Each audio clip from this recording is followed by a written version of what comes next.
Come on! Almost! Finally, yeah! Triumph is ours!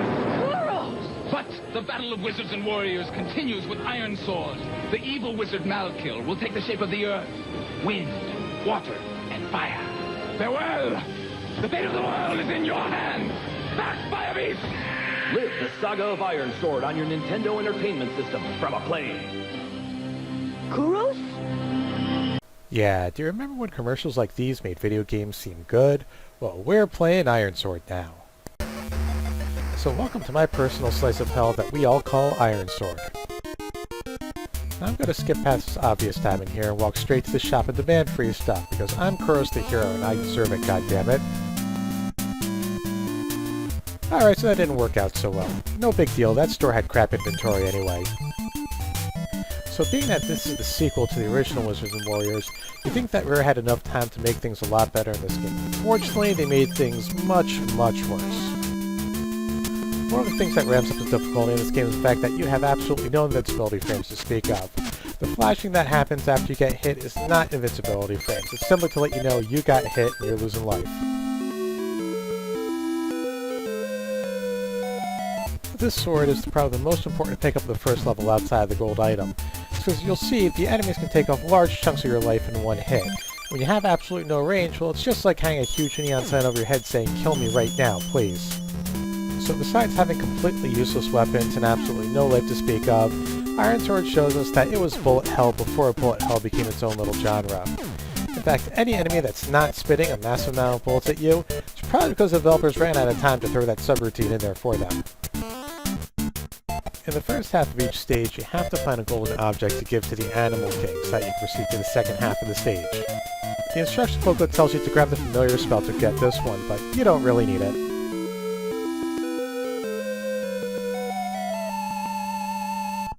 You've probably noticed by now that I'm very rarely swinging my sword at the monsters, and that's just because it's next to impossible to hit them when you're swinging around the sword. Better off just jumping right into them and hoping that it detects a hit.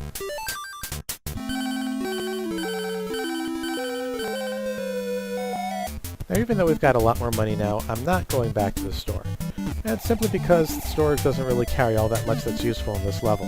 You can buy keys and food, which is pretty much available in every store, and a special item for this stage is the Veil of Slumber spell, which we can get for free later on, and it's really not going to be all that helpful until the very end. One thing that Ironsword really loves is its hidden rooms. Now, these things are scattered all over the place, and sometimes the entrances are the biggest pain-in-the-ass spots you can possibly think of.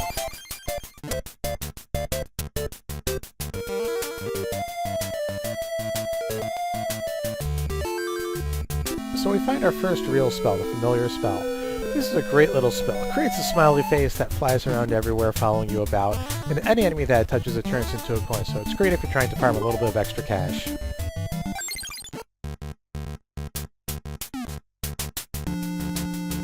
So now that we're up here in the upper left, this is where we find the Eagle King, so that we can go to the next part of the stage.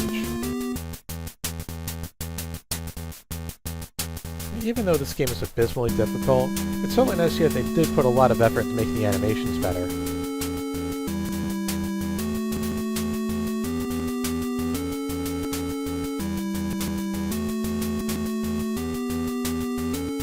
So, up here in the clouds. And being that this is a magical fantasy world, clouds equal trampolines. But even though we can bounce around like an acrobat while wearing full plate mail, we still suffer from a crippling disease that prevents us from walking up any slope greater than 5 degrees without sliding back down like a slip and slide.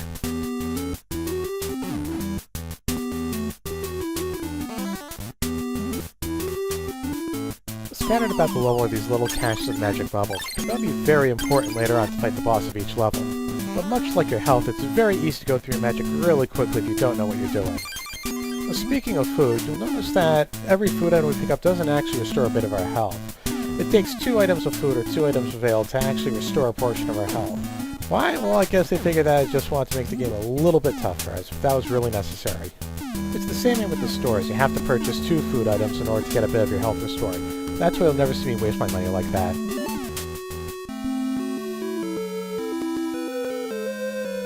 And with the helmet, we now finally look like a proper Kuros, instead of just a walking bobblehead doll.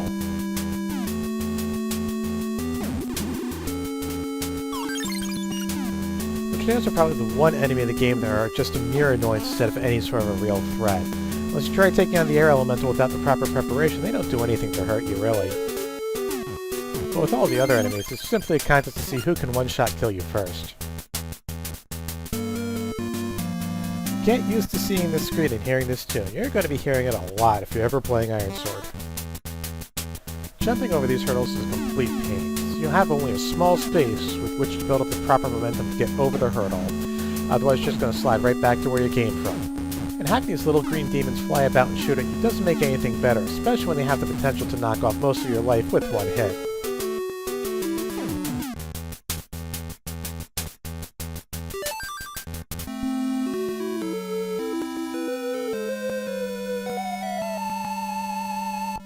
So we've got our first elemental spell now, and it's used for more than just taking on the final boss. We can in fact use it to take out any enemy in the level. I wouldn't really advise doing so simply because it does take up magic every time you shoot it off, but, you know, any point in a storm will do.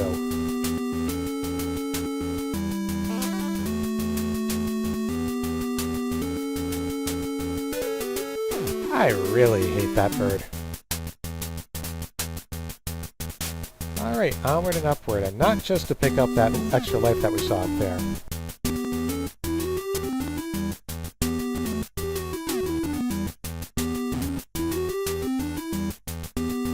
In this area, we've got another hidden room that I'm going to try to find, so if you see me bouncing around a bit aimlessly, well, that's your reason why. The great thing is that while keys don't transfer between level, money does. And there's an item in the shop in the next level that we'd like to pick up. It's going to be a big help, so save up all you can while you can.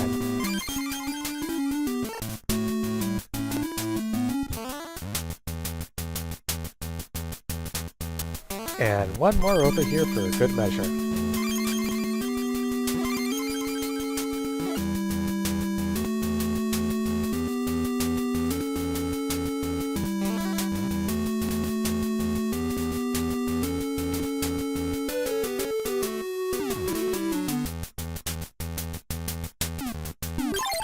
We're not going to go and fight the elemental just yet. There's one more detour that we're going to take. In each stage there's an out-of-the-way secret room that has a special item guarded by very tough enemies. They're all named after this fantasy world we're in Cinderred. There's really no point in going out of your way to get them, because all they do is give you points. There's no money or special prizes or anything like that involved with it. It's mostly just for bragging rights and not much else.